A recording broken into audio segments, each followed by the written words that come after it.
What's up, everybody, and welcome to my Impact Wrestling review. A lot of things happened on this show, I guess just to say, especially after, what happened last week at Against All Odds. Basically, they showed highlights of what happened last Friday on that. And, we kicked it off, with Impact this week with Speedball Mike Bailey versus Alan Angles. Angels or Angles.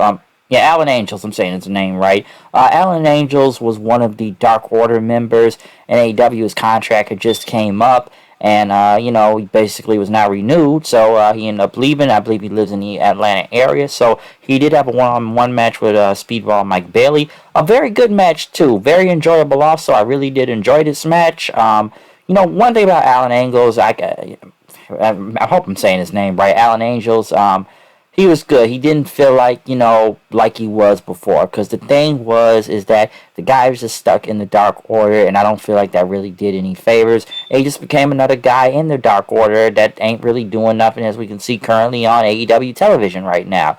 So with him on his own and away from that group, maybe something will change now and something will be different from him. He doesn't just come out like just, he's just another dude in the Dark Order. Now, okay, he can be something different now. But Mike Bailey won with the Ultimate Weapon and whatnot.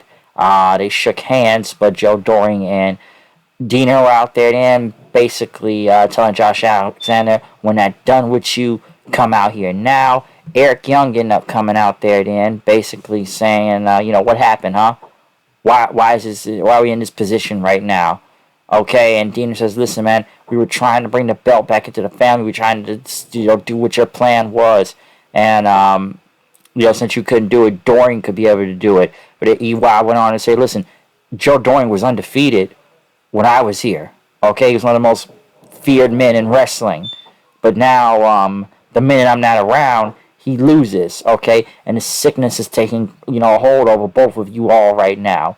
Okay, and I thought you all were better than these people that are diseased fans out here and whatnot. And the fans can't see the truth.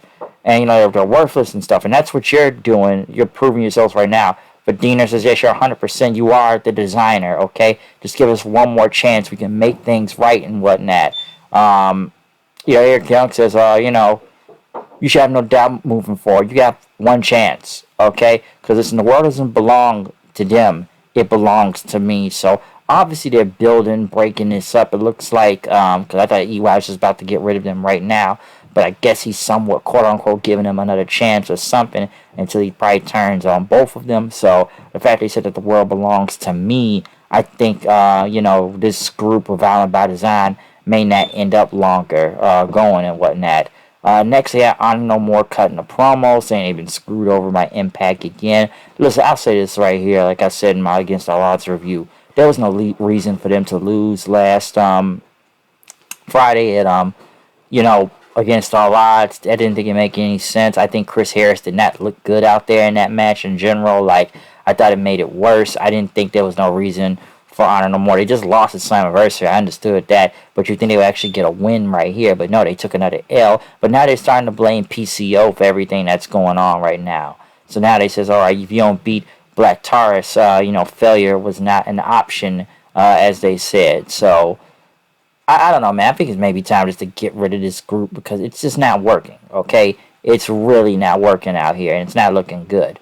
Tonight, Deonna Purazzo will go one-on-one with Mia Yim to see who will get a shot at Jordan Grace for the Knockouts title at Emergence. Deonna saying, taking this rivalry personally and whatnot, especially with Mickie James being involved and stuff.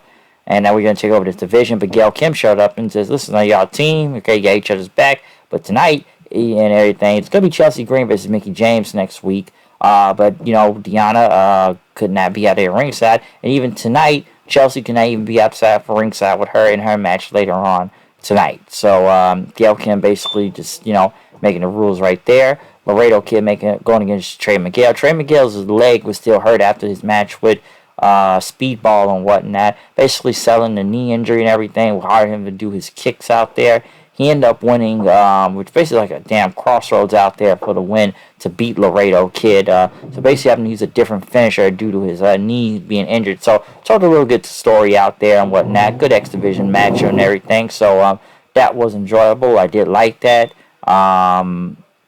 Well, and whatnot. Don't know where Trey's going next. I feel like Trey needs to move up into something better now than the X Division. I know he's been the top dog from there. Maybe he does go back for the title, but I think we need some more main eventers in the world title picture now to go against Josh Alexander.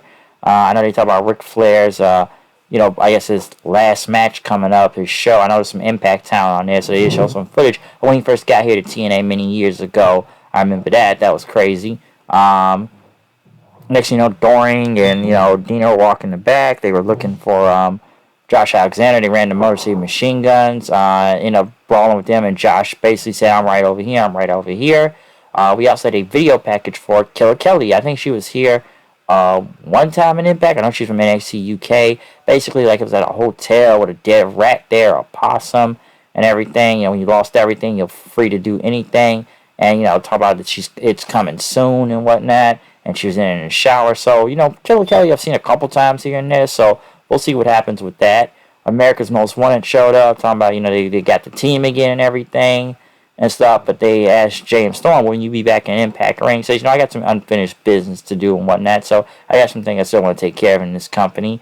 He ended up going to Moose's dressing room where Steve Macklin was there. Hey, I guess you're friends with him and everything and stuff. And, Max says, I know you're a legend. I thought that was your retirement match against all odds, right? Okay, and everything. So, Storm says, how about next week, man? You done climb up the palm trees and come to the big oak in the forest. And you come see me next week. So, I guess it's going to be a match between those two.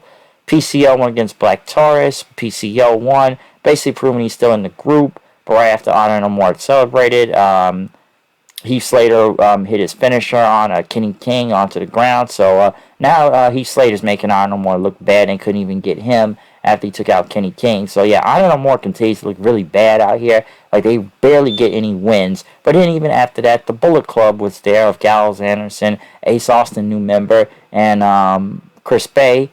Basically saying they can take out Honor No More next week. They're going to want a match against them and whatnot. So they say they had no problem with that. They dealt with them before, and they're going to do it again. Only difference is this time is that Ace is in this match and that Jay White, because Jay White's the IWGP champion, and I'm sure preparing for the G1 right now. So there's going to be a tag match with that next week. Brian Myers is walking around that digital media title, going into Swinger, and Zicky Dice says, even Dice says, I'm learning more from Swinger than I did in that learning tree. Basically ran to Pupinder Kuhar, basically challenging for that title next week. Rich Swann went against Shira. Every time I look at Rich Swann, I always keep saying this man's fallen from grace, and it looks like I see it every time. Going against Shira, hitting him with several kicks and hitting the 450. Good win for Swann, but like I said, man, wasn't this guy a main eventer at one point, Rich Swann? And now this guy's basically damn in the undercard right now. So don't know what to say about that. Master Reigns, the actual we're talking to Giselle Shaw.